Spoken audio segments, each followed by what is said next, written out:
A couple of years back, I interviewed my next guest about something completely different, and I said, "What do you got in the pipeline?" He said, "Oh, I'm writing a book about Andrew and Fergie." I said, "What are you going to call it?" He said, "I think I'll call it Entitled." That book, entitled The Rise and Fall of the House of York by Andrew Lownie, has set in motion a train of events that are quite extraordinary. So a warm welcome to the show to the brilliant author Andrew Lownie. Hi, Andrew. So we've got you on the phone. First of all, you were quoted saying last week that in terms of these latest shocking revelations about Andrew and indeed Fergie, you know, pictures of him crawling around all over some woman on the floor, stories of Epstein sorting out a Russian prostitute for him, Fergie offering to marry Epstein, calling him the brother that I never had, and so on and so. All of this after Epstein was convicted of paedophile child sex offences. So that seems pretty bad. But you were quoted last week, Andrew, saying that you believe there is more and worse to come. What do you mean by that? Well, we've only had half of the documents, another 3 million documents that could be released. I've certainly seen, for example, national security issues, Andrew's links with Russian intelligence agency networks dealing with money laundering and with sex trafficking. There are talks of 15-year-old girls being brought to Andrew. And I think there are many more financial irregularities to do with, for example, bribes, $5 million of bribes in Kazakhstan. So I think it's going to get worse. I think what this disclosure has shown is that there's quite obviously women were trafficked for him, that there is a case for the Met to investigate him. And I think a lot of people are now calling for that. And I think there's a great suspicion that there's been a huge cover-up, and Buckingham Palace has known a lot more than they're saying. And I think the big question is to find out what they knew, when they knew it, what they did, and what they are now going to do. Because I think people do feel he needs to be held to account and needs to face justice. And his ex-wife, Fergie, Sarah Ferguson, isn't much better. I mean, between them, this awful couple, I mean, do they have even, you know, a scintilla of moral fibre? I mean, they both seem to be the most amoral people I've ever come across. I'm afraid that's true. I mean, I had talked to a member of staff last week for Andrew, and he doesn't seem to feel he's done anything wrong. He feels he's a victim. He's been penalised. So it is extraordinary. He's shown no remorse for the victims. He's refused to apologise. He's refused to cooperate with victims' lawyers or with any of the law enforcement people. There's no chance he's going to talk to the Senate. I think the only people he's going to talk to is if PC Plod knocks on his front door.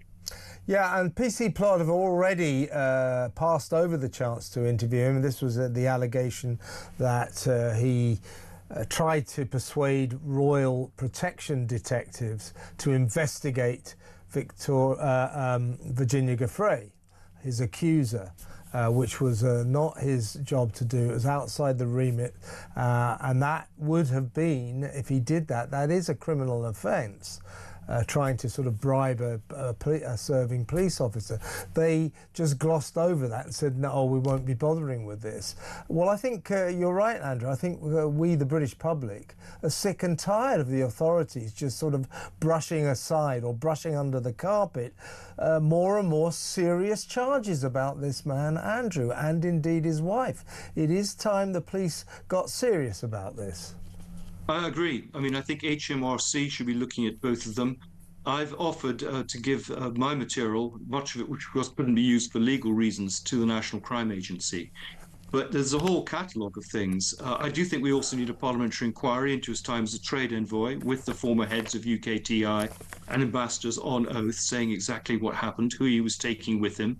We think it included people like Epstein. And I think we need to see all those files for his time as a trade envoy. What are they covering up? And they would reveal who was traveling with him and what he was doing, because he wasn't necessarily promoting British business. He was promoting his own pals, particularly a man called David Rowland, to whom he fast-tracked a banking license in the Middle East. And while he was a British trade envoy, this was a job that was sort of found for him at the imploring of his mother. after he ceased being a Navy commander, had nothing to do. So she sort of implored on the government then, oh, can we get him some sort of job? So they made him this international trade envoy, travelling around the world. Now, looking back on this now, he got the nickname during those days as Air Miles Andy, because he was always flying around the world first class at our expense. And when he went to various destinations to do trade envoy work, he invariably said, oh, I don't want to stay at the local embassy, because that would be a lot cheaper for us. He wants to stay at the local 5-star hotel because it's got a golf course attached to it, so he can play golf. But more to the point, it is now becoming clear that during this period, Prince Andrew, as he was then, spent inordinate amounts of time with Xi Jinping in China, and with the powers that be at the Kremlin, and, as you say, Kazakhstan. The implication, the allegation is that this guy, Prince Andrew's Air Miles Andy, was flying around the world first class at our expense, making deals, underhand deals, to betray the country and line his own pocket. Yes, I mean, I think this is a national security question now. I mean, there's clearly a lot of compromise on him. He was caught in various honey traps with various women. It's clear that Epstein was a Soviet source. I know that Epstein and Ghislaine were brought together by a Russian agent. And I know MI6 were concerned about him. They were watching some of his associates and him. And they reported this to the palace, and they were told to get lost.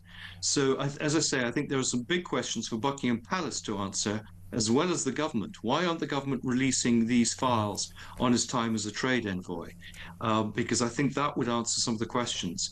But there's clearly a lot more still to come out. This guy has not fallen as low as he can fall. And with the benefit of a retrospect and hindsight, Andrew, I think it's now clear that when King Charles was dragged slowly, kicking and screaming, towards the point where he took everything away from his brother, you know, his princely title, and everything else, his home and everything else, that the reason he got to that point was purely this, that clearly the royal family, the king, and indeed I guess the British government, knew what was going to come out in the Epstein files. They knew some time ago, so they moved to sort of nip it in the bud before the revelations actually came out, and now they are beginning to come out in all their horror. Well, I think they also did it because wider questions were being asked about royal accountability and privilege, and they didn't want to go there. I mean, we've got the Public Accounts Committee looking at crown leases. People are beginning to talk about the opaqueness of royal finances, and I think that's where they don't want to go. It's better if they can keep the focus on Andrew. But you're absolutely right. They knew about this months ago, and they didn't seem to have prepared any preventative strategy. Yeah, so when everybody goes, oh, isn't the King Charles marvellous? You know, he acted swiftly and abruptly to deal with this terrible problem with his brother. That's not actually true, is it? He actually railed against doing that for as long as possible until it was stressed to the king, look, sooner or later there are going to be revelations spilling out of the Epstein files that are going to make life extremely difficult for the royal family unless you do something now. That's why the king acted. It was self-preservation for the royal brand, wasn't it? Yes, it is self-preservation, and I think this is possibly could be a lost opportunity. It's an opportunity to make the monarchy fit for purpose for the 21st century, to modernise, to show that they are accountable. I think one of the sad things here is that the vulnerability in British society was shown to be the royal family. That's why the Russians and the Chinese targeted Sarah and Andrew, because they realised that that was the way into the establishment, and because there was absolutely no scrutiny.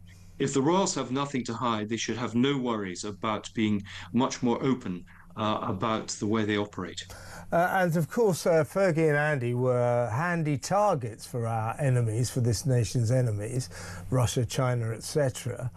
because they are so incredibly stupid, because neither of them have any judgment. I mean, the idea that this ridiculous moronic oaf Prince Andrew would say to a convicted paedophile, oh, while you're in London, why don't you come for dinner to Buckingham Palace? You know, the Queen will be there, maybe you can bump into her. Fergie, the same. Oh, you're like a brother to me. Oh, yes, come and meet my daughters, after he was convicted of child sex abuse. Their lack of judgment, well, I say lack of judgment, they just haven't got any. They are an incredibly stupid couple who have brought the royal family into disgrace and compromised this entire nation by the look of it. No, I agree. And I think the thing is, they didn't operate on their own. I mean, there were a whole series of people who enabled them and protected them, I mean, right up to the present day. And that's where this is becoming a big cover-up. It's not just the original scandal, it's how people have tried to suppress it coming out. Well, Andrew, good to talk to you. Sorry we couldn't get to see your fantastically handsome features, but next time. And once again, congratulations to you on the Book of the Year last year, entitled The Rise and Fall of the House of York. And boy, oh boy, has that house fallen. Not sure it ever rose, but it's certainly fallen.